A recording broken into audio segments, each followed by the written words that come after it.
से भेंट करनी होगी। विचार कीजिए महाराज, क्या आप बिना किसी शंका के कह सकते हैं कि कौन सी पंखुड़ी पहली है और कौन सी 8वीं? उस दुष्ट से भेंट करना स्वयं कीचड़ में उतरने के समान है प्रभु।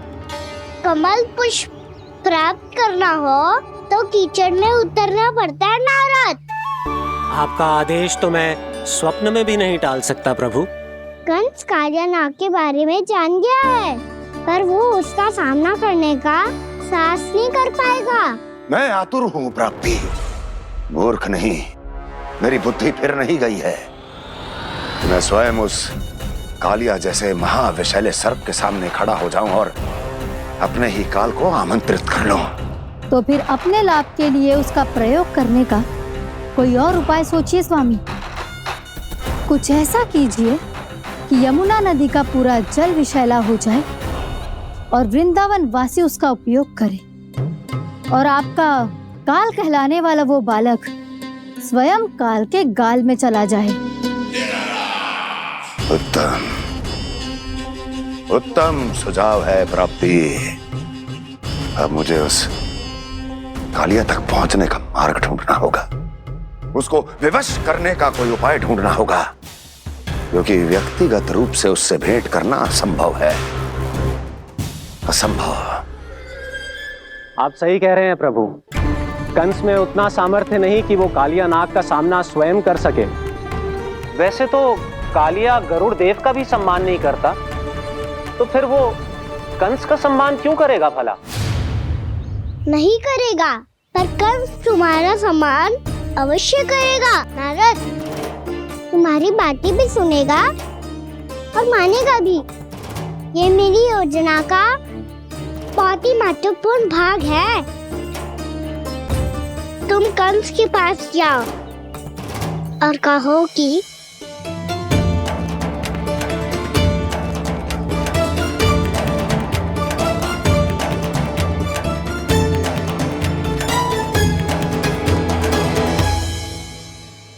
संतान अपने माता पिता को तीर्थ का सौभाग्य दिलाती, और मेरा लल्ला कितना महान कि उसने हमारे घर को ही तीर्थ बना दिया। ऐसा तीर्थ जहां मेरी आंखों के सामने भक्त और भगवान का मिलन हो रहा है। जो आज्ञा प्रभु।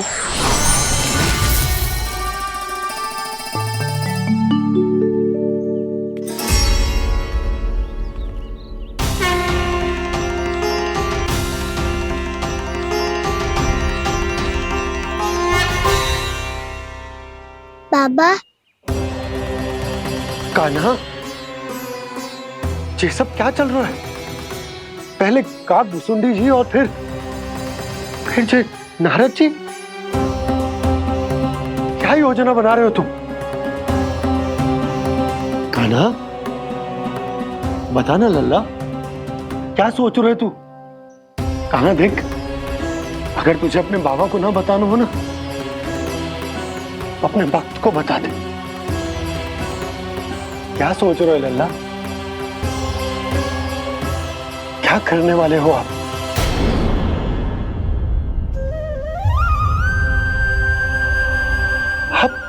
आप इतने दुखी क्यों हो? कान्हा, कान्हा, क्या होगा? क्योंकि मुझे आभास हो गया है बाबा, समय आने वाला है। कौन सा समय आने वाला है लल्ला? इसीलिए सब कुछ बदलने वाला है। भैया को मेरा सत्य पता चल जाएगा बाबा।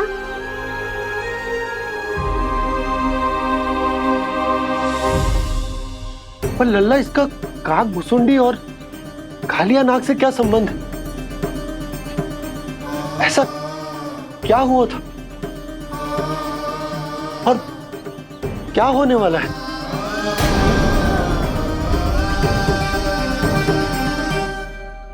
जो होने वाला है बाबा, उसका संबंध उससे है जो सैकड़ों वर्ष पहले हुआ था। महर्षि भृगु के एक वंशज थे वेद शिरोमणि, जो विंध्याचल की पहाड़ियों में साधना कर रहे थे, तभी वहाँ अश्वसीरा नाम के एक दूसरे मुनि आमंत्रण के बिना ही आ गए। कितना सुंदर और शांतिपूर्ण आश्रम है। यहाँ प्रभु की साधना करने में बहुत आनंद आएगा। शीघ्र ही अश्वसीरा मुनि उपस्थिति के कारण होने वाले व्यवधान से बाध्य होकर वेदसीरा मुनि ने अपनी आंखें खोली। कौन हो तुम और यहाँ क्या कर रहे हो? आपके आश्रम में बहुत शांति है मुनिवर। साधना करने के लिए बहुत ही उत्तम स्थान है ये। मैं चाहता हूँ कि मैं भी यहाँ। आप यहाँ साधना करना चाहते हैं, लेकिन इतना भी नहीं जानते कि किसी के आश्रम में प्रवेश करने से पहले उसकी आज्ञा लेनी चाहिए। आप ये भी नहीं जानते कि यदि कोई यज्ञ कर रहा हो तो बिना अनुमति के वहाँ प्रवेश करने से उसकी यज्ञ साधना भंग हो सकती है। आप क्या साधना करेंगे मुनि? आप तो साधना के योग्य ही नहीं हैं। इतना अपमान! एक मुनि के मुख से इतने कड़वे शब्द शोभा नहीं देते। मैं तुम्हें श्राप देता हूँ, जितनी विषैली तुम्हारी जिह्वा है उतने ही विषैले सर्प बन जाओ तुम। और ऐसा सर्प जो सांस भी ले तो निकट का वातावरण दूषित हो जाए। तुम्हारे इस दुस्साहस के लिए मैं तुम्हें श्राप देता हूँ कि तुम अभी इसी क्षण कौवा बन जाओ, और ऐसा कौवा जो कांव कांव करके अनर्गल प्रलाप करता रहे।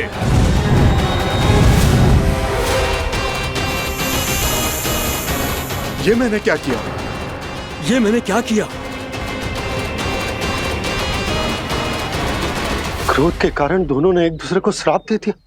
पर दोनों ही मेरे भक्त थे, और भगवान होकर मैं अपने भक्तों को इतनी कठिनाई में कैसे देख सकता था।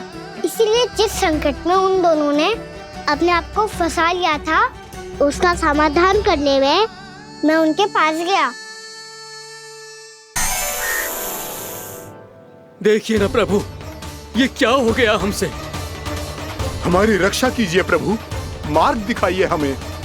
क्रोध पर नियंत्रण ना होने के कारण आप दोनों ने एक दूसरे को बहुत ही भीषण संकट में डाल दिया है। आप दोनों ही तपस्वी, तप के बल से दिए गए आपके श्राप को लौटाना भी संभव नहीं है। प्रभु कोई तो उपाय होगा, हम आपके शरण में हैं प्रभु। अपराध तो हमसे हुआ है प्रभु, पर अब आपसे ही आशा है। कुछ ऐसा कीजिए भक्त वत्सल, जिससे हम दोनों के श्राप का प्रभाव कुछ कम हो जाए। आप दोनों ही मेरे भक्त हैं, इसलिए आपकी पीड़ा का निवारण करने का एक उपाय है मेरे पास। वेदशिरा मुनि, जब आप कालिया नाग बनेंगे तो आपको मेरे चरणों को अपने शीश पर धारण करने का सौभाग्य मिलेगा। और अश्वशिरा मुनि, आप काग योनि होने के बाद भी आप श्रेष्ठतम ज्ञान और सर्वाधिक यौगिक सिद्धियों के स्वामी होंगे और प्रवचन दिया करेंगे। इसके बाद अश्वशिरा मुनि काकभूषुंडी बन गए, जिन्होंने आगे चलकर स्वयं गरुड़ देव को रामायण सुनाई। और मुनि वेदशिरा महर्षि कश्यप और देवी कत्रियों के पुत्र कालिया नाग बनकर जल में। और अब वही कालिया नाग जमराज में, जिनके कारण जानकी के प्राण लगभग चले ही गए थे। अब कालिया नाग को उचित स्थान पर भेजने का समय आ गया है बाबा। पर ये तो अच्छी बात है कान्हा, वेदशिरा मुनि को दिया हुआ तुम्हारा वचन भी पूरा हो जाएगा, जमुना जी की शुद्धि भी हो जाएगी। इस सब के बाद भी तुम दुखी क्यों हो? क्योंकि इसके बाद मैया के सामने मेरा रहस्य खुल जाएगा बाबा। उन्हें पता चल जाएगा कि उनका बालक कोई साधारण बालक ना है। भविष्य में जो होने वाला है उसे सबके सामने घटने से रोकना मेरे लिए भी संभव ना होगा। मैया को सब पता चल जाएगा। क्या पता चल जाएगा रे मुझे?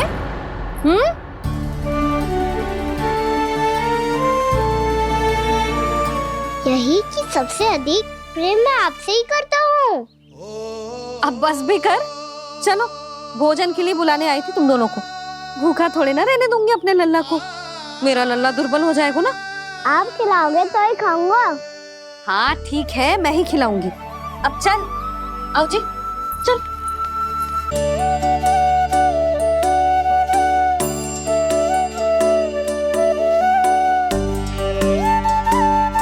मैया खेलो ना मेरे साथ। मैया सुनो ना, मेरी बात ना मानोगी? अभी बहुत कार्य पड़े लल्ला, देख जानकी को औषधि भी देने जानो है ना। औषधि मैं दे दूंगा, फिर तो खेलोगी ना आप मेरे साथ? पिछले कुछ दिनों से अपनी मैया का अधिक से अधिक प्रेम पाने का प्रयास करो है कान्हा। इसका तो एक ही अर्थ हो सकता कि कछु बहुत बड़ो होने वालों है। कान्हा रुक जा लल्ला। कान्हा क्यों तंग कर रहा है? मैया को पहन लेना। कान्हा, कान्हा, ये क्या करो तूने?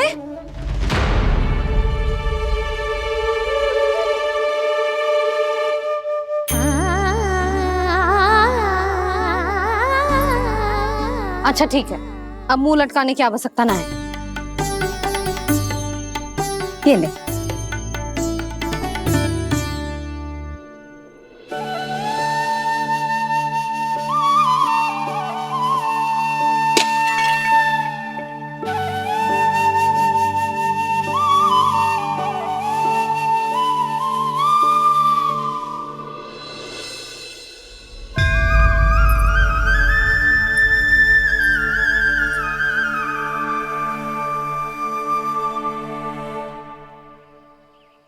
तंग करे मैया को खिजाए, खेले रूठे मनाए,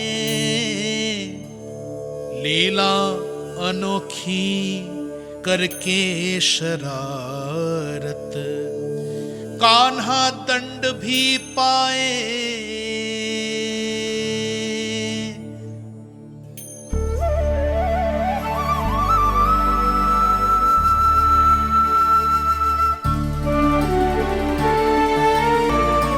रूठना मनाना, खेलना खिलाना, पहले शरारत करके क्रोध दिलाना और फिर क्षमा मांग लेना, ये सब जानबूझकर कर रहे है कान्हा। जैसे जीवन भर के लिए अपनी मैया की ममता को अपने हृदय में समेट कर रखना चाहते हो। कैसे कैसे करूं उस कालिया से मित्रता, कैसे करूं उसका उपयोग?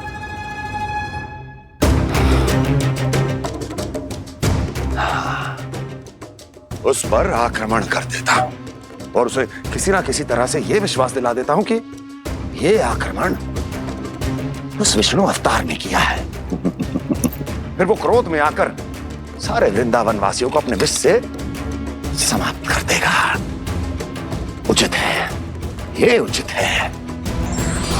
नारायण हरि, नारायण हरि।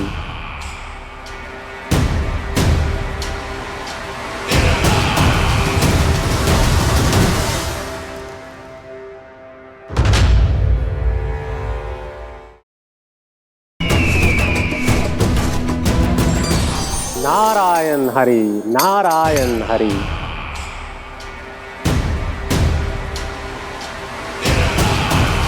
प्रणाम देवर्षि। किस योजना में कितना लाभ है और कितनी हानि, यह आंकलन करते करते थक गए होंगे मथुरा नरेश। देवर्षि, आज मेरा ध्यान कैसे आ गया आपको? आप तो सदैव ही मेरे ध्यान में रहते हैं महाराज कंस। सत्य तो यह है कि मथुरा में जो भी हो रहा है मुझसे छिपा हुआ नहीं है। मैं जानता हूं कि आप किसी भी असुर को वृंदावन क्यों ना भेजें, और वो असुर कितना भी शक्तिशाली क्यों ना हो, कृष्ण का सामना नहीं कर पाता।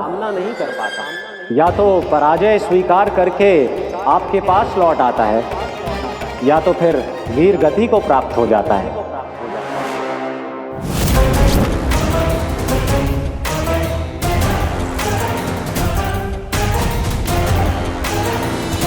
वाह, मुझे मेरी असफलताएं स्मरण कराने आए हैं, मेरे घाव को खुरेदने आए हैं, उन पे नमक छिड़कने आए हैं। मित्र को शत्रु समझने की भूल मत कीजिए महाराज कंस। मैं तो आपकी सहायता करने आया हूं। हाँ, और मेरी सहायता। कृष्ण विष्णु अवतार है, आप विष्णु के भक्त हैं। मैं हूं विष्णु द्रोही, फिर भी तो आपके आराध्य को हानि पहुंचाना चाहता है, उसकी सहायता करना चाहते हैं आप। क्या आप निश्चित रूप से कह सकते हैं कि आप ब्रह्मांड के सभी नियमों को अच्छी तरह समझते हैं? अवश्य।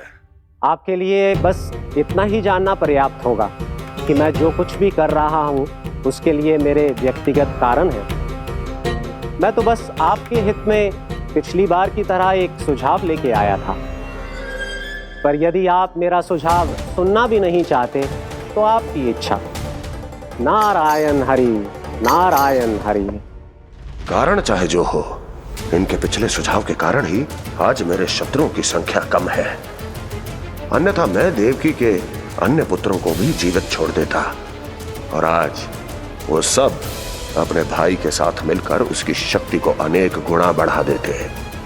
ठहरिए देव ऋषि।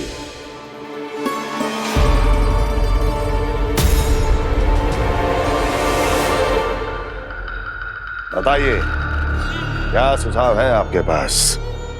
मेरे सुझाव का नाम है कालिया नाग।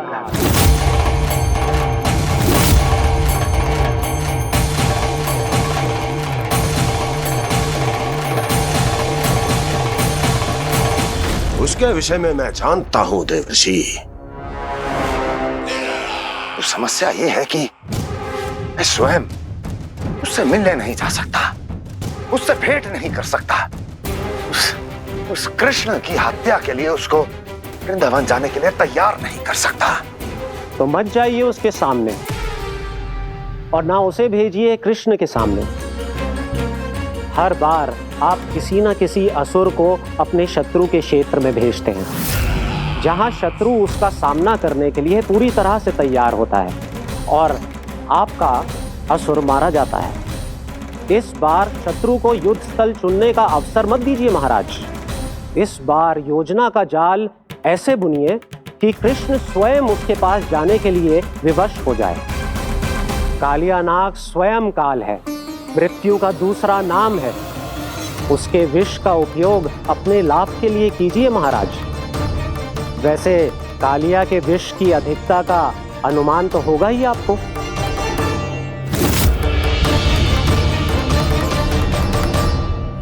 एक बार जो उसके क्षेत्र में पहुंच गया, फिर उसके विष से बचना असंभव है। उचित सुझाव है देवर्षि, उचित सुझाव है। देवर्षि, उस छलिया विष्णु की भक्ति करते करते आप भी उसके रंग ढंग सीख गए हैं।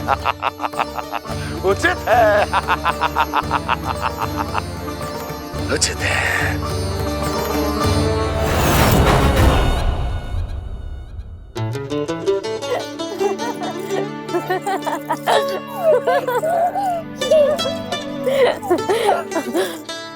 बस बस, बहुत आनंद ले लियो लला। बस अब दूध पी ले। ठहर ठहर, गर्म है। जी ले ले।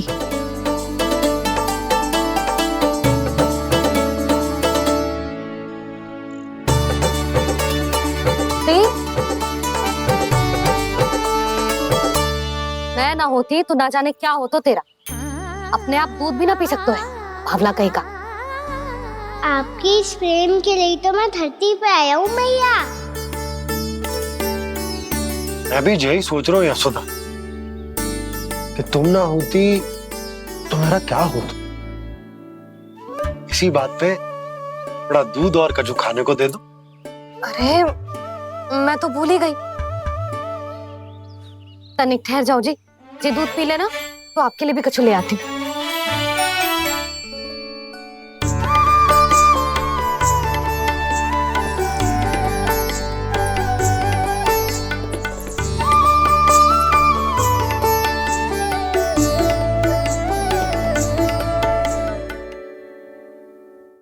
प्रणाम महाराज। आपकी आज्ञा के अनुसार बिल्कुल वैसा ही पत्र तैयार किया है जैसा आप चाहते थे।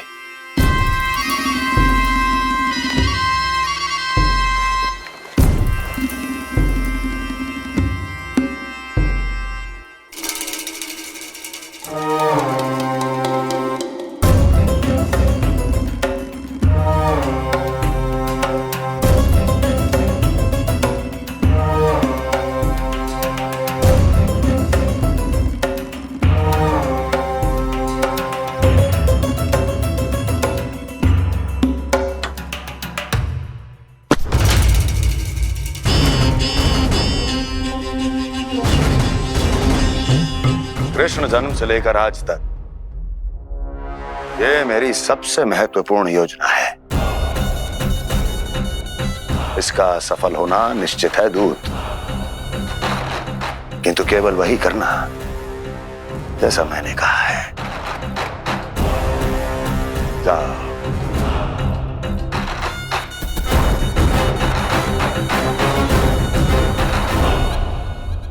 कान्हा,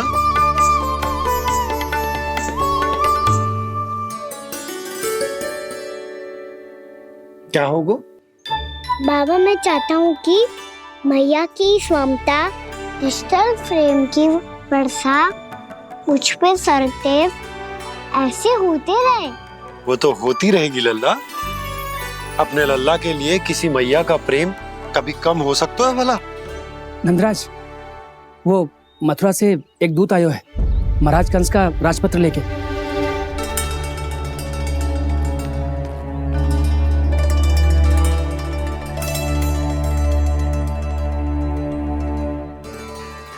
कान्हा, अब क्या करने वाला है? तेरे बाबा कहाँ गए? हाँ? कंस मामा का खेल आरंभ हो गया है, पर मैया वो सब सुनेगी तो व्यर्थ चिंतित हो जाएगी। बस थोड़ा बाहर गया मैया, कछु खा लिए से। बाहर इस समय? मैया, क्या होगा? मैया देखो ना, पीठ पे कुछ हो रहा है। मेरा हाथ ना पकड़ो, आप करो ना। दिखा। यहाँ? क्षमा करना मैया, पर अभी बाबा को ही संभालने दो ये सब।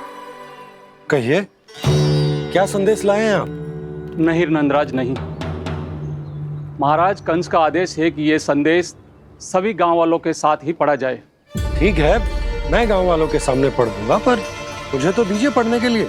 महाराज की आज्ञा का पालन करना आपके लिए भी आवश्यक है नंदराज। सभी गांव वासियों की सभा बुलाइए। बंसी, सभी गांव वालों की सभा बुलाओ। राजपत्र में ऐसा क्या संदेश भेजो है कंस ने? अब मेरे पत्र को पढ़कर सब भौचक के रह जाएंगे। और वो कृष्ण, उस कृष्ण के पांव के नीचे से तो भूमि खिसक जाएगी, आकाश फट पड़ेगा, बिजलियां गिर जाएंगी।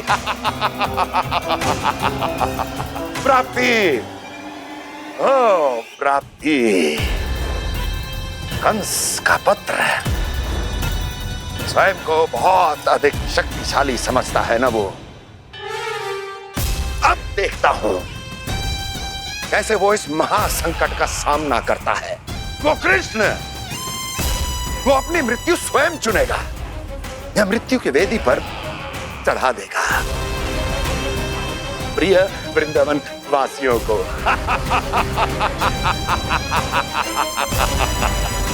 अब आएगा आनंद प्राप्ति, अब आएगा आनंद। सबको इकट्ठा करवा के ही पढ़वाएगो। अवश्य ही कोई विशेष संदेश दिया होगा कंस ने। मैं भी यही सोच रही हूँ सुलक्षणा जीजी, कछु ना कछु तो विशेष है, पर जे हो क्या सकता है? हाँ, बात तो सही है। ऐसा क्या हो सकता है? सभी गांव वासियों के सामने कहा जाए, कछु तो विशेष अवश्य लग रहा है। बाहर तक कोलाहल क्यों हो रहा है? मैया, मैया, अब क्या होगा? मैया देखो ना, सर पे कछु हो रहा है। लल्ला, नारायण ने तुझे हाथ दिए हैं ना? पीठ की बात अन्य थी। अपने सिर की सेवा स्वयं कर। सर पे तो हाथ पहुंच रहा है ना?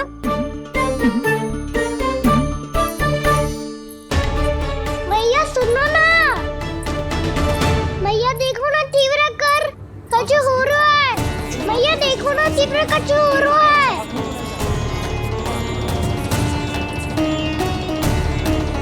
सब लोग आ चुके हैं, अपना संदेश सुनाइए आप।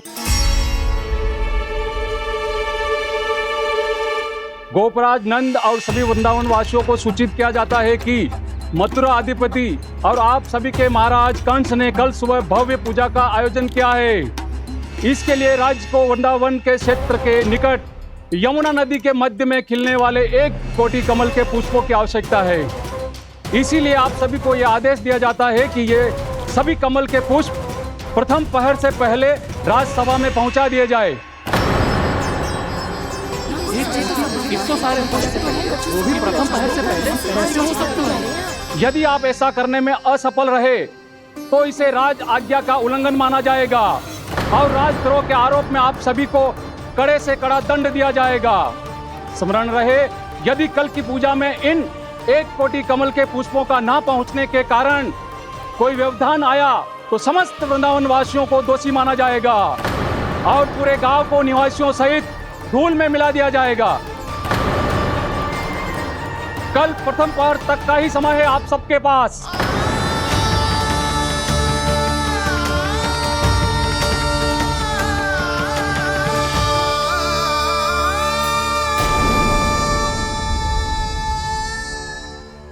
कमल पुष्प, वो भी कल प्रथम प्रहर में?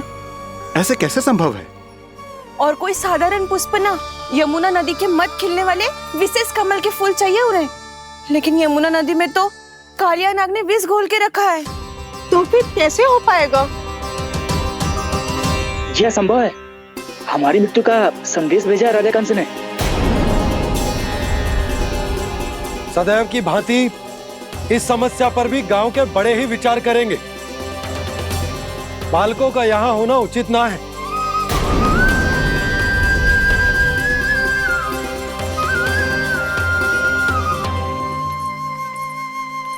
लल्ला, ले जगेंद ले, जा अपने सखाओं के साथ खेल। सुबह उज्जवल, मधुमंगल वसंता, देखो मैया ने क्या दिया है। चलो खेलें, बहुत आनंद आएगा आज।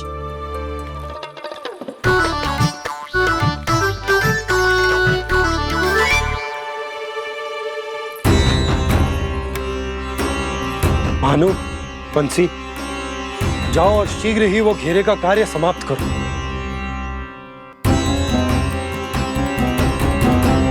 पर कछु ना कछु तो करना पड़ेगा ना। पर हम कर ही क्या सकते हैं? पुष्प लाने को और कोई उपाय है भी तो ना। मैं चला जाऊंगा जमुना जी में। वैसे भी मेरे जीवन के कितने दिन शेष बचे हैं। गांव के लिए, समाज के लिए कुछ करके मरूं, तभी तो शांति मिलेगी।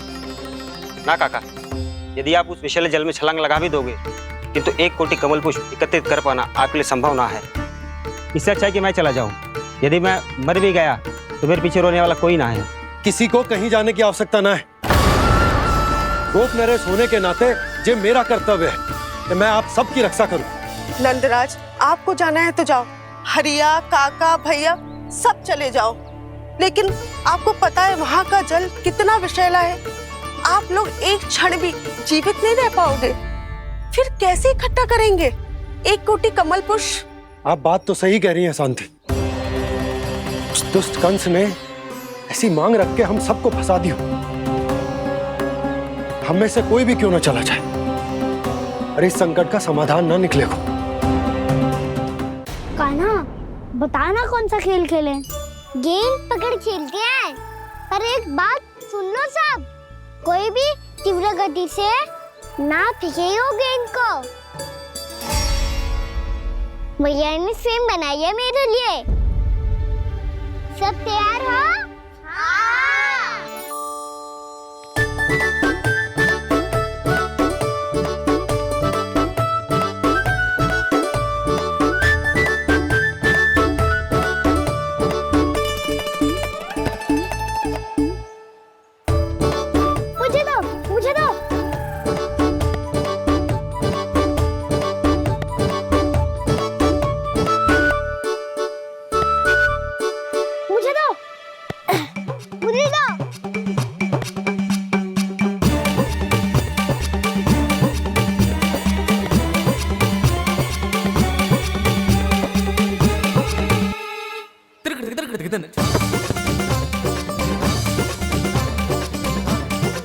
कान्हा, इतनी धीरे से फेंकेगो तो कैसे आनंद आएगो? थोड़ा बल लगा के फेंक। हाँ कान्हा, हम अभी बड़े हो गए हैं, तू अब भी छोटे बालकों की तरह फेंक रहे है।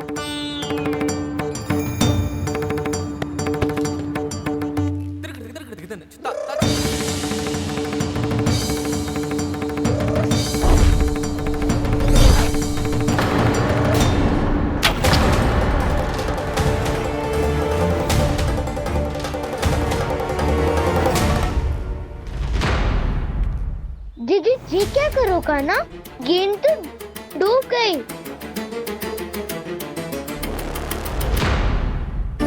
अच्छा, तो ये सब इसकी योजना का भाग था ताकि ये कालिया का सामना कर पाए। तुम सबने तो कही थी तीव्र गति से फेंको, देखो फिकवा दी ना मेरी गेम मुझसे नदी में। अब मुझे जाके लानी पड़ेगी। रुक जा कान्हा, रुक जा कान्हा। जी क्या बोल रहे थे कान्हा? इसमें तो बहुत संकट है। कोई भी संकट मेरी मैया का उपहार खोने से बड़ा ना है। बहुत प्रेम से बना के उन्होंने दी थी। हे नारायण, कोई उपाय समझ में ना आ रहा है। मैया, अब कैसे करेंगे हम अपने गांव की रक्षा? कीड़े पड़ेंगे उस दुष्ट को। यदि उसके कारण किसी के प्राण चले गए तो कौन सा फल मिलेगा उसे इस पूजा का? तुम सही कह रही हो यशोदा,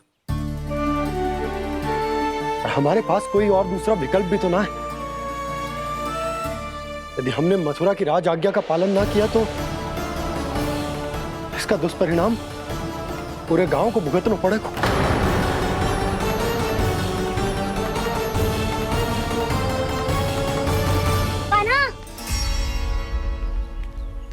तुम्हें पता है कि तू भगवान है, दिव्य है, बहुत शक्ति है तुझमें, पर फिर भी हम तुझे विषैले जल में ना जाने दे सकते। कुछ होगा तो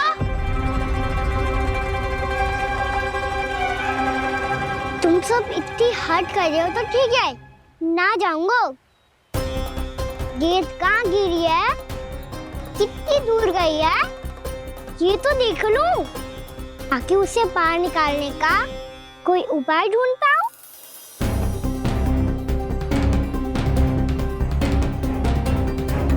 हाँ।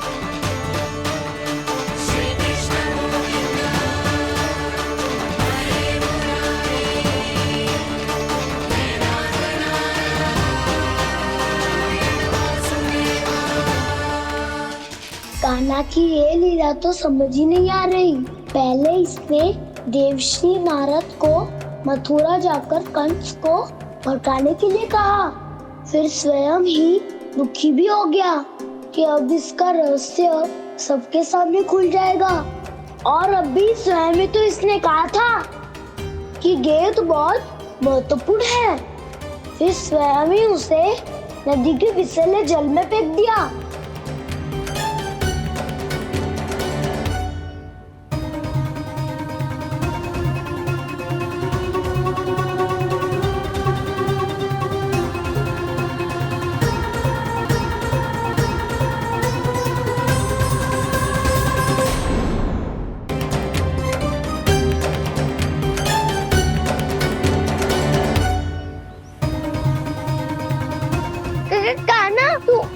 ऊपर क्यों चढ़ रहा है? अरे ऊंचाई से देखूंगा तभी तो गेंद दिखेगी।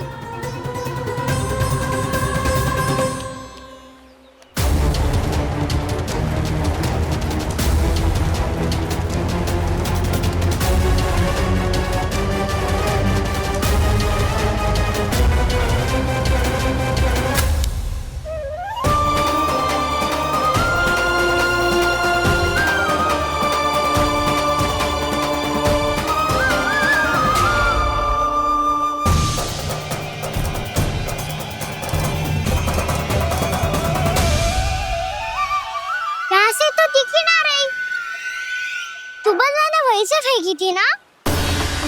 ना वहाँ से फेंकी थी। कहाँ से?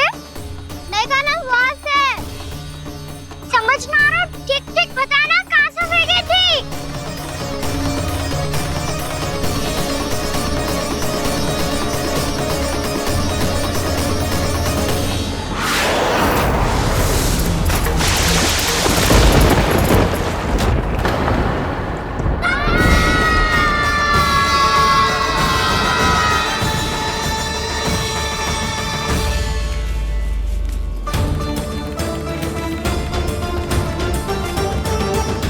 कालिया नाग के क्षेत्र में जाकर कोई भी जीवित वापस ना लौट सको।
ये क्या किया वाना ने? कालिया नाग तो उसे देखते ही निकल जाएगा।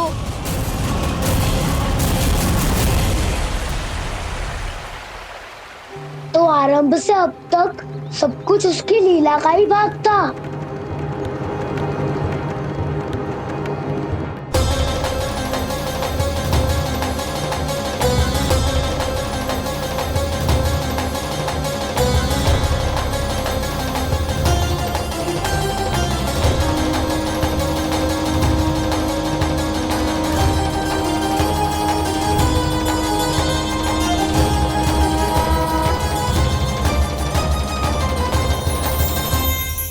इतना सुंदर रूप, मन मोहने वाली मुस्कान, अद्भुत तेज और भगवान जैसी दिव्यता।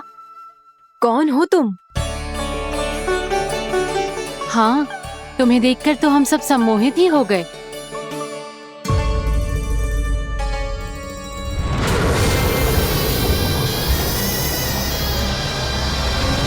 तुम जो भी हो बालक, वापस लौट जाओ। हमारा हृदय तुम्हें ही देखते रहना चाहता है, किंतु यदि हमारे पति जाग गए तो तुम्हें अवश्य हानि पहुंचाएंगे। ये बहुत विषैले है बालक, कालकोट जैसे भयानक। इनके विष से तुम नहीं बच सकोगे। नंदराज, कालिया नाग के विष का प्रभाव बढ़ते ही जा रहा है। पहले 8 कोस तक उसके विष का प्रभाव था, अब तो 1 योजन से अधिक क्षेत्र में फैलो है। जल पीने के प्रयास से अनेक पशु मारे गए हैं और नदी के निकट के वृक्ष और वनस्पति सब नष्ट होने लगे।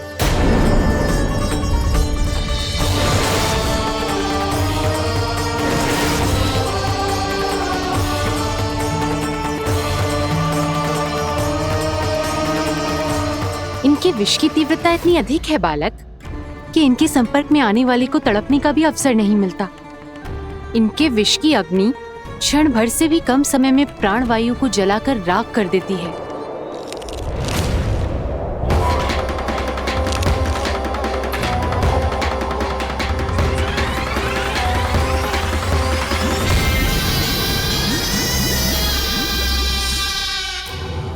तब तो समस्या और भी गंभीर हो जाएगी। मैंने तो सुनो है कि कालिया नाग कम से कम 2 योजन लंबा है, सैकड़ों फन है उसके।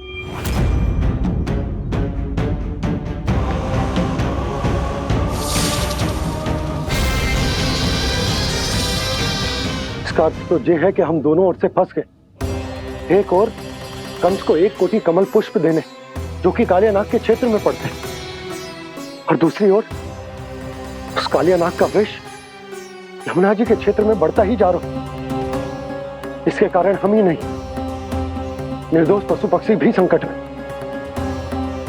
इन दोनों समस्याओं का एक ही समाधान है, उस कालियानाग का सामना करना। और ये ना समझ आ रहा कि हम ये करेंगे कैसे, क्योंकि ये बात साधारण मनुष्य के बस की ना है। हमारे लिए ये असंभव है।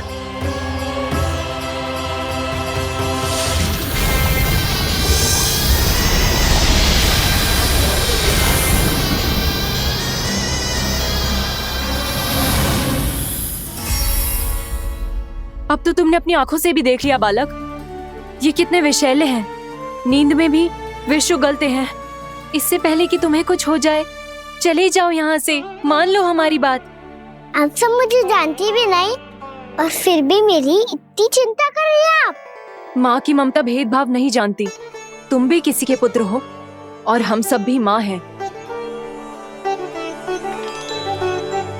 एक माँ को हर बालक में अपनी ही संतान दिखाई देती है, इसलिए हम तुमसे विनती करते हैं, वापस चले जाओ, बचा लो अपने प्राण। मेरी चिंता मत कीजिए, मुझे कुछ नहीं होगा। होगा, अनर्थ होगा यदि ये उठ गए तो।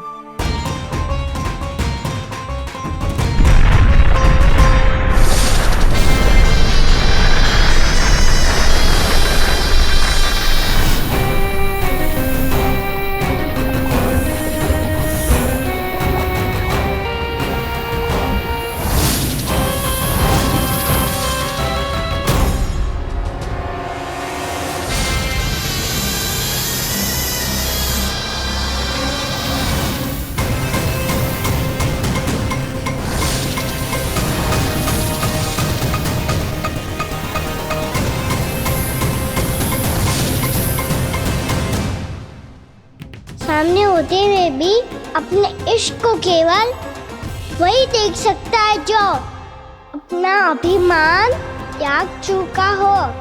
पर पूर्व जन्म में मेरा भक्त होने के नाते मेरा सत्य स्वरूप देख पाने में मुझे इसकी सहायता करनी चाहिए।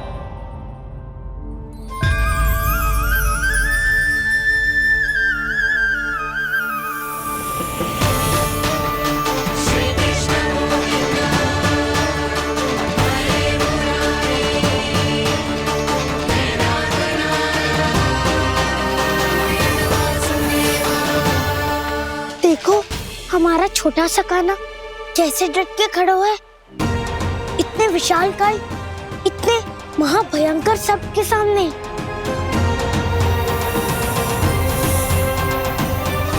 ये कोई भगवान नहीं है जो इसके सामने हाथ जोड़ रही हो तुम सब।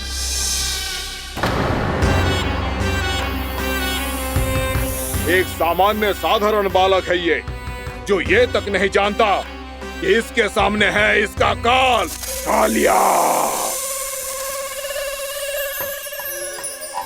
तू कौन है बालक? मेरे इतने निकट आकर भी तू जीवित कैसे है?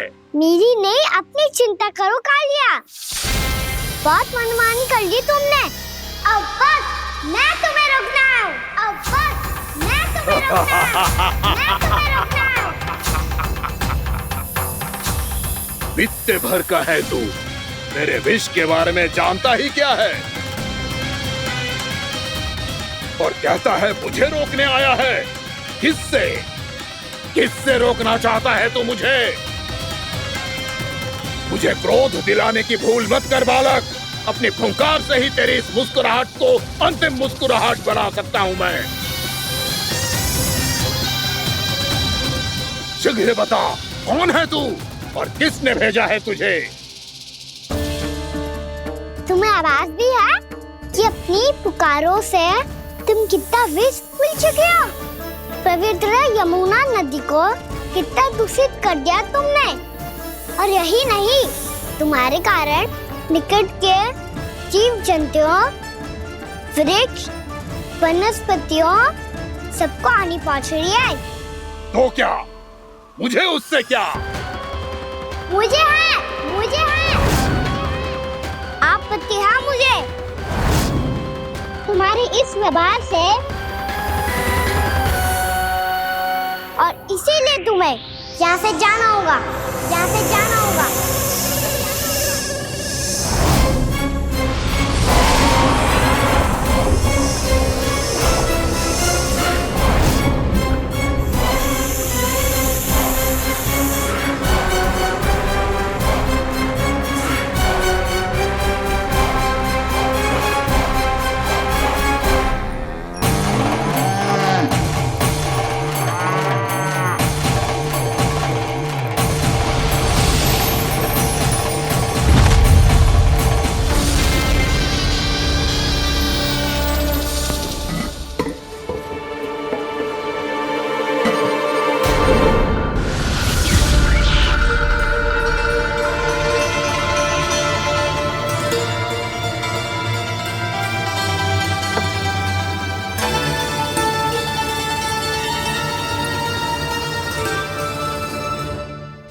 मुझे आदेश देने का साहस भी कैसे किया तूने? इस क्षेत्र को मैंने अपना राज्य बनाया है, मेरा परिवार रहता है यहाँ, और तू मुझे यहाँ से जाने के लिए कह रहा है? हाँ, क्योंकि तुम्हारे यहाँ रहने के कारण अन्य जीवों को हानि हो रही है और मैं ऐसा नहीं होने दे सकता। मैं तो बस वही कर रहा हूँ जो एक सर्प का स्वभाव है। विष फैलाना स्वाभाविक है मेरे लिए, इसलिए मुझे चुनौती मत दे बालक। चुनौती तो मैं दे चुका हूँ कालिया। अब तो बस तुम्हें स्वीकार करनी है।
मैं भी चेतावनी दे रहा हूँ, यहाँ से चले जाओ।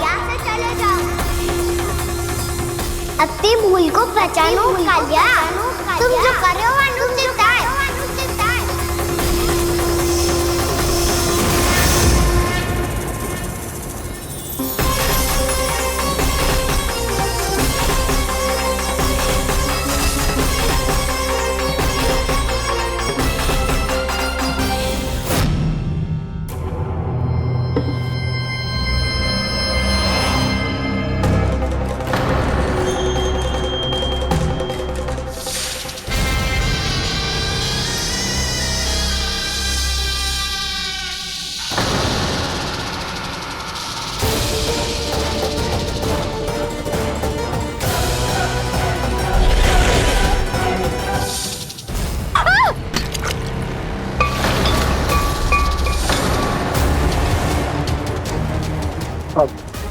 मैं आता हूँ। क्या हो गया सुधा? मुझे आवाज हो रहा है जी, कछु ना कछु गड़बड़ है। यशोदा, जो समस्या हमारे सामने है, हम सभी उसका समाधान खोजने में जुटे।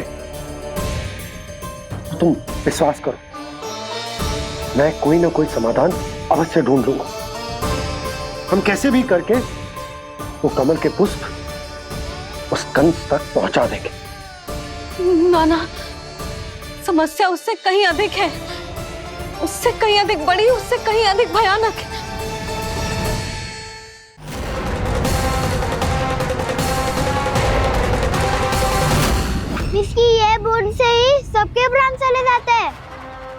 तो विस्की धारियां फेंकी है खाना पे। कान्हा कैसे बच्चे को अधिक विष से? इसका विष तो क्या, ये सर स्वयं भी छू तक नहीं पाएगा हमारे कान्हा को।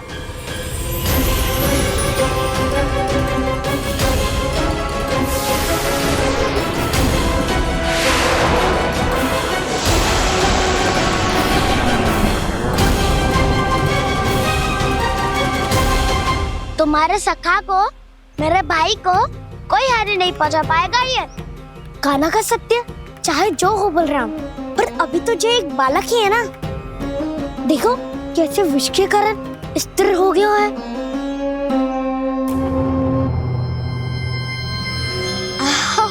हाउ सर्फ ने कितनी आसानी से अपनी पूंछ से बांध लिया है। मुझे यहाँ से भगाना चाहता था ना तू? अब मैं तुझे दिखाऊंगा अपना सामर्थ्य। ये मूर्ख किसे बांधना चाहता है अपनी पूंछ में? उन्हें जिनका विस्तार सारे ब्रह्मांड में है, या उन्हें जो स्वयं अनंत है? पर देवराज, प्रभु ऐसा करने ही क्यों दे रहे हैं कालिया को? आप सब भूल रहे हैं देवगण। कालिया पूर्व जन्म में प्रभु का बहुत बड़ा भक्त था। उसी भक्ति का फल मिल रहा है अब इसे। वैसे भी भक्तों के मन का भाव सबल हो तो भगवान तो सहज ही बंध जाते हैं।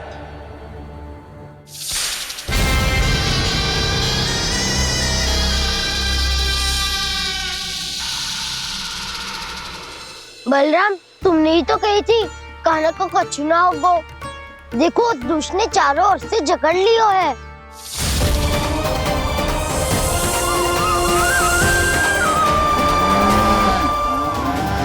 ये क्या कह रही हो तुम? जसोदा जी क्या हुआ? घबरा क्यों रही हो आप? सुलक्षणा, मुझे आभास हो रहा है कुछ बहुत बड़ी अनहोनी हो गई है। नंदराज, नंदराज, नंदराज!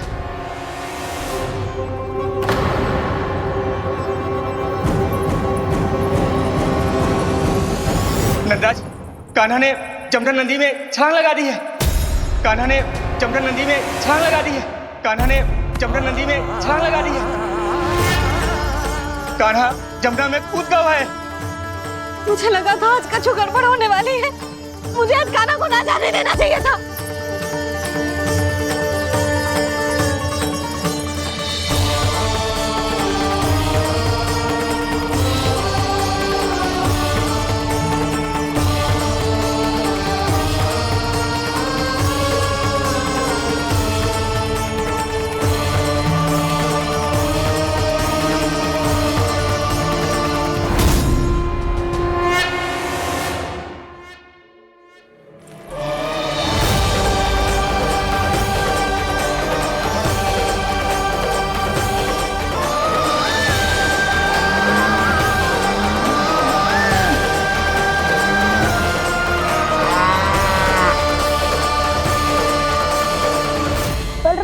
कछु करो ना।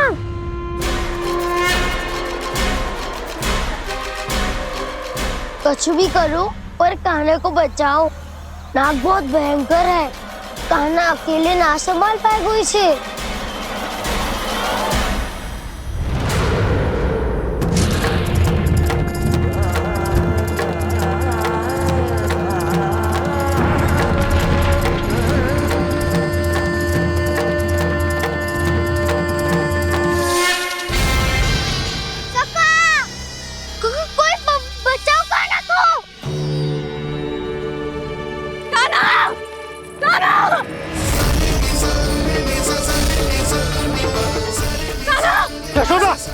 यशोदा रुको।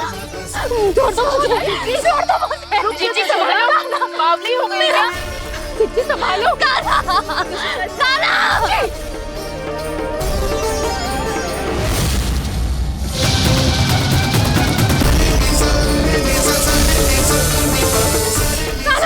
यशोदा, यशोदा रुको।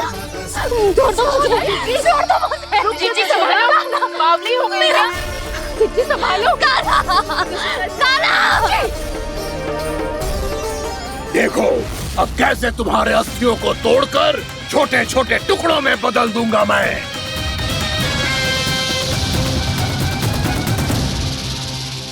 जी आप जाओगी तो आप भी फंस जाओगी। अपने लल्ला के लिए मैं किसी भी संकट का सामना करने के लिए तैयार हूँ। छोड़ो ना यशोदा, हमें कोई और उपाय खोजना पड़ेगा। कोई और उपाय? आप देख ना रही मेरा कान्हा किस दशा में है। कान्हा मैया के वश में नहीं है, नहीं तो ये अपने लल्ला के लिए साक्षात काल का भी सामना कर ले। ये तो केवल कालिया नाग है। हे नागराज, आप मेरे प्राण ले लो पर कान्हा को छोड़ दो। ना नागराज, आप मेरे प्राण ले लो, मैं विरोध भी ना करूंगी। ना नागराज, आप मुझे मार दो पर मेरे कान्हा को छोड़ दो। ना ना ना ना नागराज, मेरे प्राण ले लो, हमारे कान्हा से क्या शत्रुता है आपकी? प्रभु के लिए जो प्रेम यशोदा मैया के हृदय में है, वही इन सभी गोपियों के हृदय में भी है।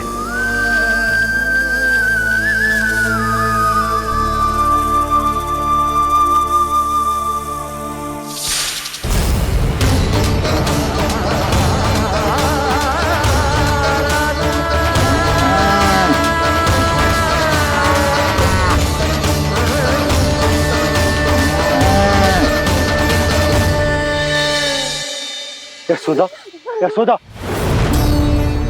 देखो इन गोपियों को, इन गैयाओं को, इन सब के मन में भी तुम्हारी भांति ही ममता भरी हुई। वो सब भी कान्हा से उतना ही प्रेम और स्नेह करती है, उतनी ही ममता से भरी हुई है जितनी कि तुम। तो तुम ही सोचो, जिसके साथ इतनी ममता और इतना स्नेह, इतना प्रेम, उसका कोई क्या कर सकता है? उस काले नाग का वेश इस सब आशीर्वादों के सामने कछु न है। कछु करो जी। उसे बोलो वो मेरे प्राण ले ले, मेरे कान्हा को छोड़ दे। यशोदा,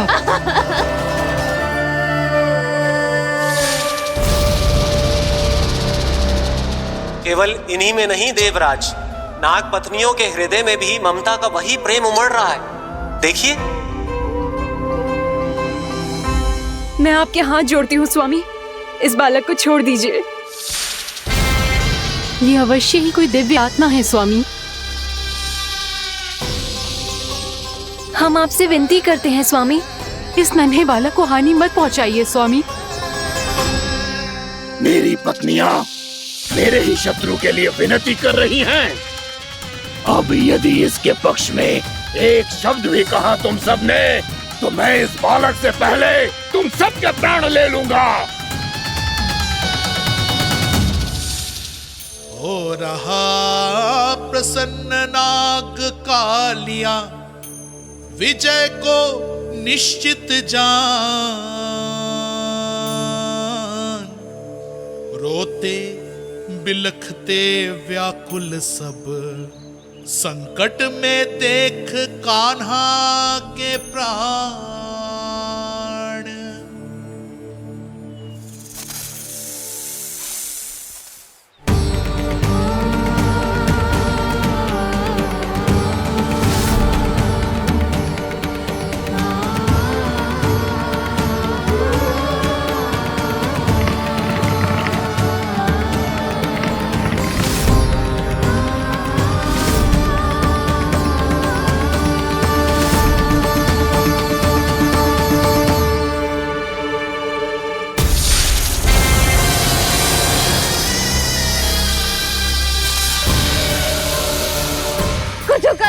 मेरे लल्ला को बचा लो, कोई तो कुछ करो।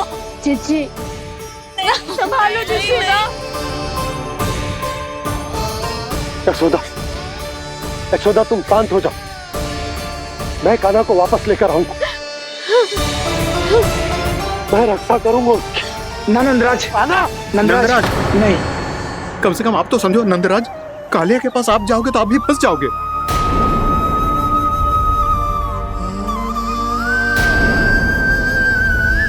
बलराम, तेरा भाई इतनी भीषण संकट में है और तुझे जरा भी दुख ना हो रहा? क्या आप सब अब तक नहीं समझ पाए कि कान्हा सच में कौन है? छोटे बाबा, आप तो उसका सत्य जानते हैं ना?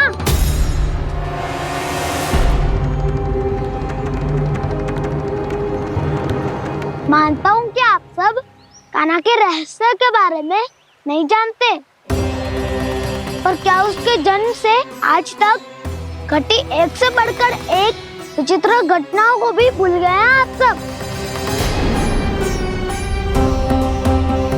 भूल गए हैं कि कैसी पूतना जैसी राक्षसी उसका कुछ बिगाड़ नहीं पाई, कैसे तरनावती जैसा भयानक राक्षस उसे एक खरोच भी नहीं दे पाया था।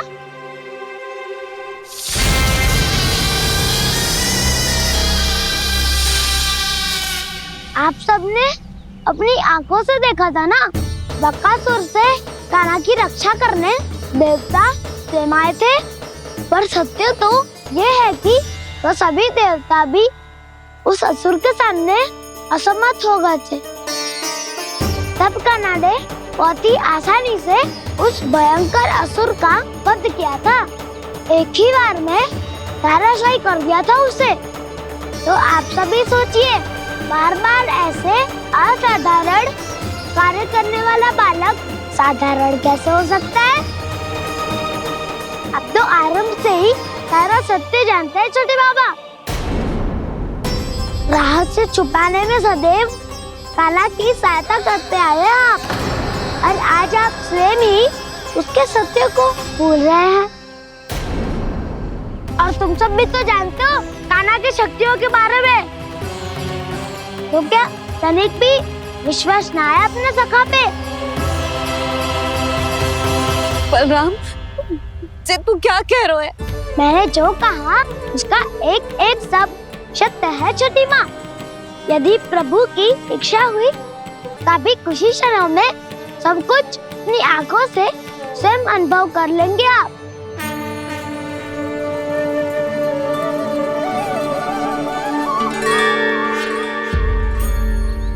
शांताकारं भुजगशयनं पद्मनाभं सुरेशं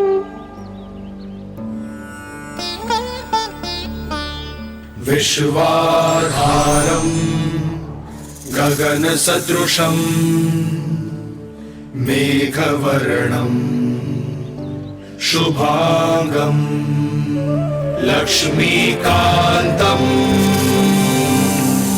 कमलनयनं योगी वीरध्यानगम्यं वन्दे विष्णुं भवभयहरं सर्वलोकैकनाथम्।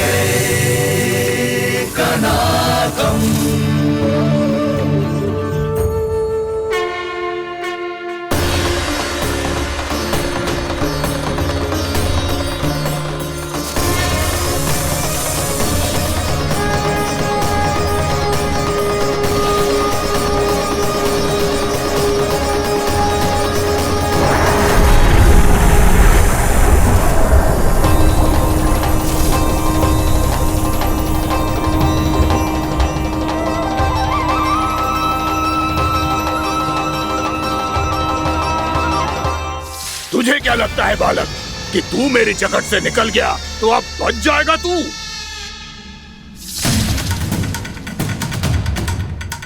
मेरे विष से अपनी प्राण रक्षा करने में सफल रहा, मेरी जगत से भी छूट गया, पर मेरे दंश से नहीं बच पाएगा।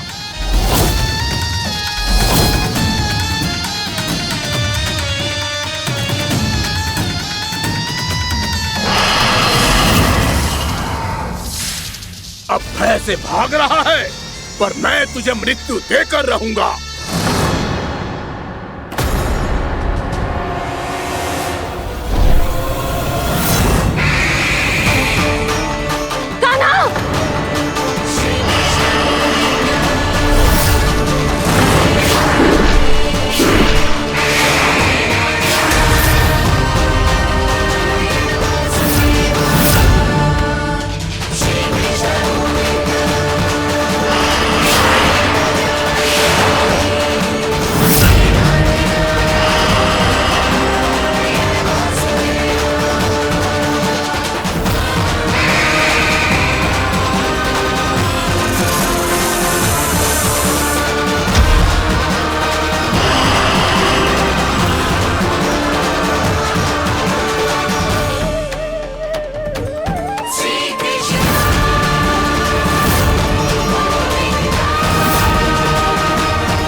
नन्हा सा कान्हा कितनी देर भाग पाएगा?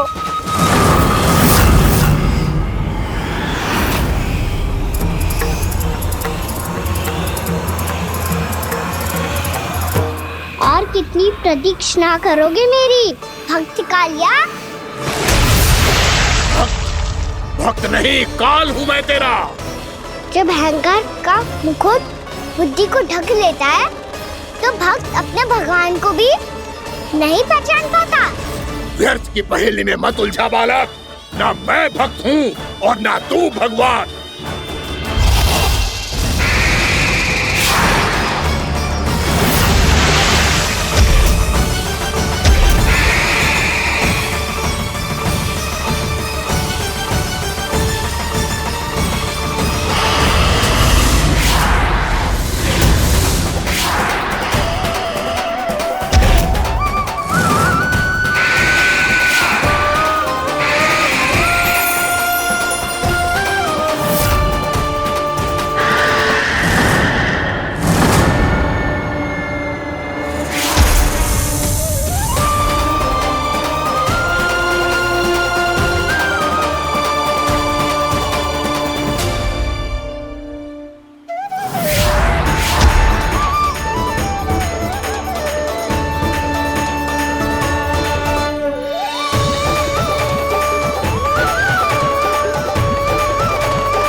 उसे छूकर कालिया नाग का हलाहल जैसा विष भी चरणामृत बन गया है और यमुना जी के जल में फैल चुके विष के प्रभाव को भी नष्ट कर रहा है।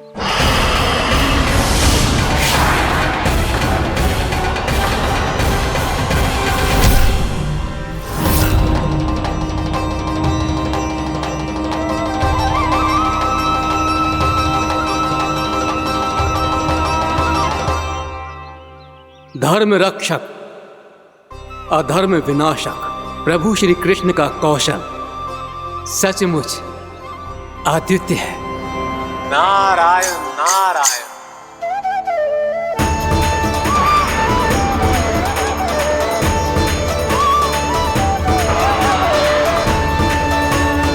मेरा भाग तुम्हारे भीतर के अहंकार का प्रतीक है कालिया। अब तुम्हारा अहंकार, तुम्हारा अनपान मेरे पाँव के नीचे है और तुम्हारी पूंछ अर्थात तुम्हारे प्राण मेरे हाथ में। अब तुम क्या करोगे भक्त?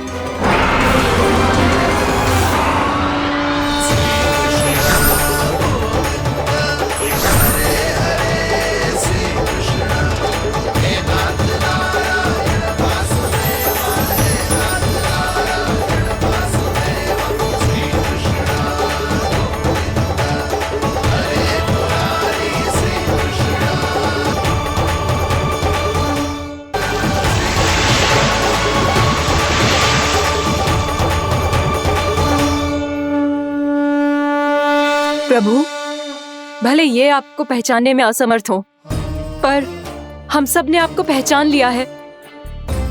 हाँ प्रभु, एक भक्त होने के नाते और एक अर्धांगिनी और माँ होने के नाते मैं आपसे इनके प्राणों की भिक्षा मांगती हूँ। अपनी कृपा दिखाइए और इन्हें क्षमा कर दीजिए। आपके लिए मित्र और शत्रु में कोई अंतर नहीं प्रभु। उसी तरह आपकी कृपा और दंड में भी कोई अंतर नहीं। दोनों दया ही तो हैं, अकारण ही किसी को प्राप्त नहीं होती। हमें विश्वास है कि हमारे पति को मिला ये दंड कोई अभिशाप नहीं है, आपका वरदान है। ये सत्य है प्रभु कि इनसे बहुत से पाप हुए हैं। इनके विष से बहुत सारे जीव जंतु को हानि पहुंची है, पर अब आपके चरण इनके शीश पर पड़ गए हैं। ऐसी कृपा तो बड़े बड़े महान महात्माओं को भी दुर्लभ है, और इन्हें प्राप्त हुआ तो अवश्य ही ये किसी महान पुण्य का ही फल है। हे प्रभु, उन्हीं पुण्य कर्मों की शक्ति का आह्वान कर मैं आपसे विनती करती हूँ, इन्हें प्राणदान दीजिए। मैं अपने इस भक्त को क्षमा अवश्य करूंगी देवियों, यदि ये अपने अहंकार को त्याग कर मुझे पहचान ले तो।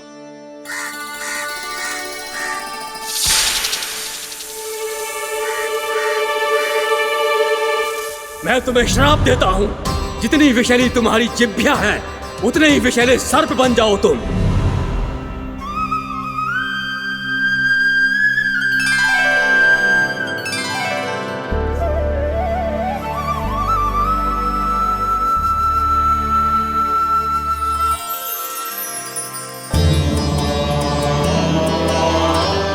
नारायण, मुझे क्षमा कीजिए नारायण। मैं तो आपका परम भक्त था, किंतु मैं आपको पहचान नहीं सका। इसका दंड तो मुझे मिलना ही था, किंतु मैं अब प्रायश्चित करना चाहता हूं। इसके लिए यदि आप मेरे प्राण भी ले लेंगे तो भी मुझे कोई दुख नहीं होगा। मैं अपना जीवन, मृत्यु और अपना अस्तित्व सब कुछ आपको समर्पित करता हूं। मैं तुम्हारे क्रोध के कारण श्राप मिला, जिसे विशाल सर्प के रूप में तुम्हारा जन्म हुआ, और सर्प का तो स्वभाव है विष फैलाना, इसीलिए तुम्हें दंड नहीं दूंगा। मैं सिर्फ सभी अपराधों का पश्चाताप कर लिया, इसीलिए मैं तुम्हें क्षमा करता हूँ कालिया।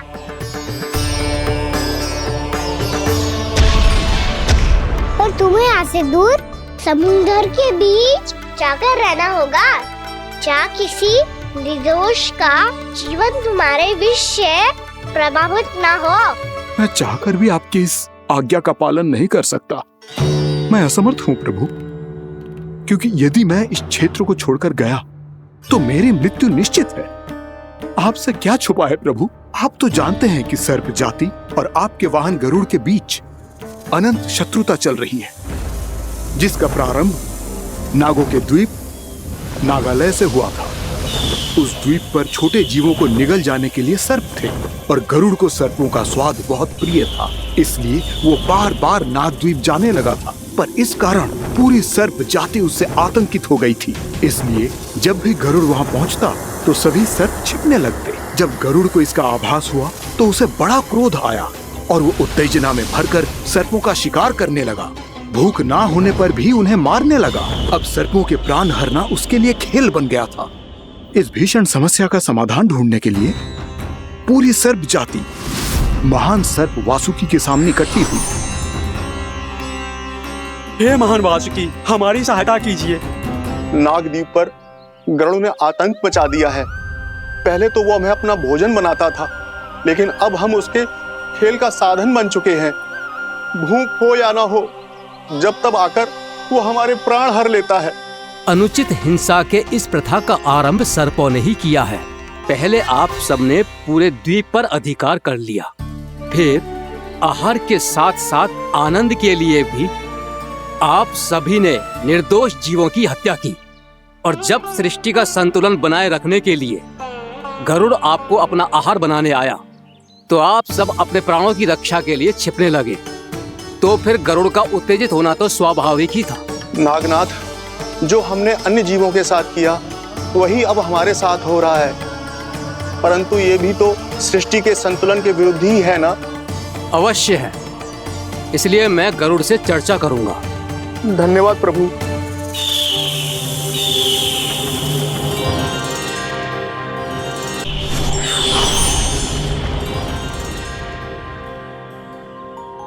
श्री नारायण के वाहन पक्षीराज गरुड़, मैं संपूर्ण सर्प जाति की ओर से आपसे एक निवेदन करने आया हूँ।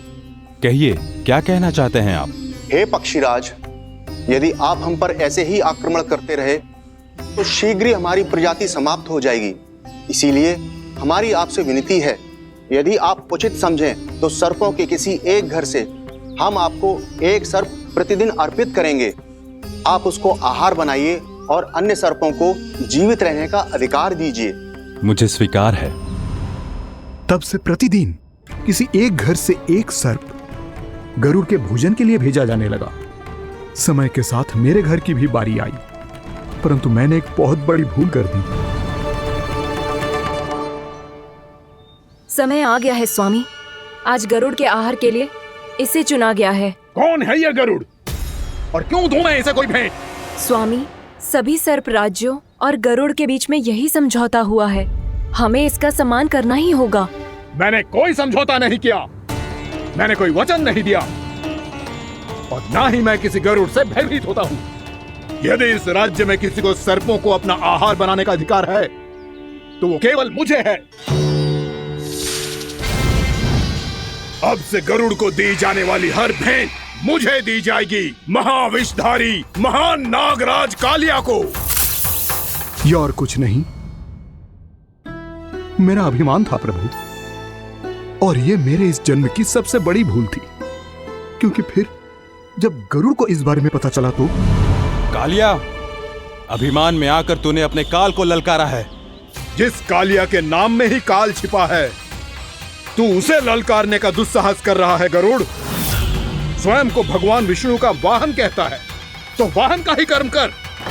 स्मरण रख, इस धरती के सर्वश्रेष्ठ योद्धाओं के लिए भी मैं मृत्यु का दूत हूँ। विनाश काले विपरीत बुद्धि। तो जैसे मूर्ख सदा इस युक्ति को सार्थक करते आए हैं, अपने विनाश को आमंत्रण किया है तो अब भोग।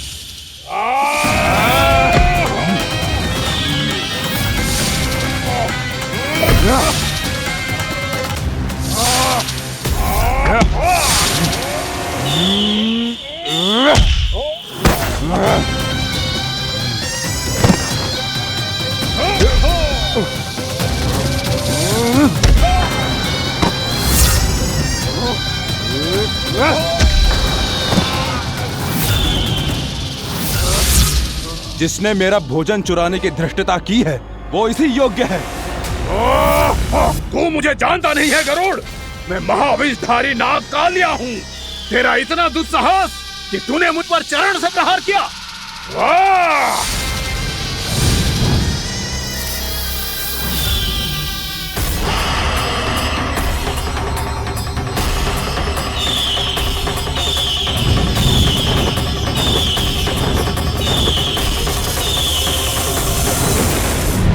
मैं अपने अभिमान में भूल गया था कि गरुड़ मुझसे कहीं अधिक शक्तिशाली है। इसलिए अपने प्राणों की रक्षा करने के लिए मैं एक स्थान से दूसरे स्थान भागने लगा। नदियां, पर्वत, यहां तक कि मैंने सागर भी लांघ डाला, पर मैं जहां भी जाता गरुड़ के रूप में मेरा काल वहीं आ जाता। इसीलिए मृत्यु की आशंका से भयभीत होकर मैं अपने बड़े भाई मां कद्रू के प्रथम पुत्र अनंत शेषनाग से राय लेने चला गया। भैया, मैं यहां आपसे आपकी सहायता लेने आया हूं। मेरी एक छोटी सी भूल के कारण यह गरुड़ मेरा पीछा कर रहा है, मुझे हर समय हर स्थान पे ढूंढते रहता है। यदि उसने मुझे ढूंढ लिया तो वो निश्चित ही मेरे प्राण ले लेगा। मुझे कोई ऐसा स्थान बताइए जहां मैं अपनी पत्नी और अपनी संतानों के साथ शांति से रह सकूं। तुम यमुना नदी के किनारे वृंदावन क्षेत्र में जाके वास करो कालिया। गरुड़ वहां प्रवेश नहीं कर सकता क्योंकि उसे ऋषि सोबरी का श्राप मिला हुआ है।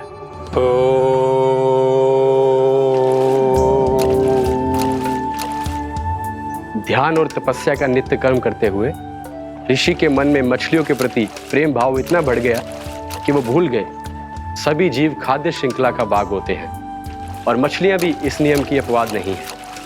उन्हें मछलियों की अटखेली इतनी अच्छी लगने लगी कि वो इस क्षेत्र के मछुआरों को भी मछली पकड़ने की अनुमति नहीं देते थे।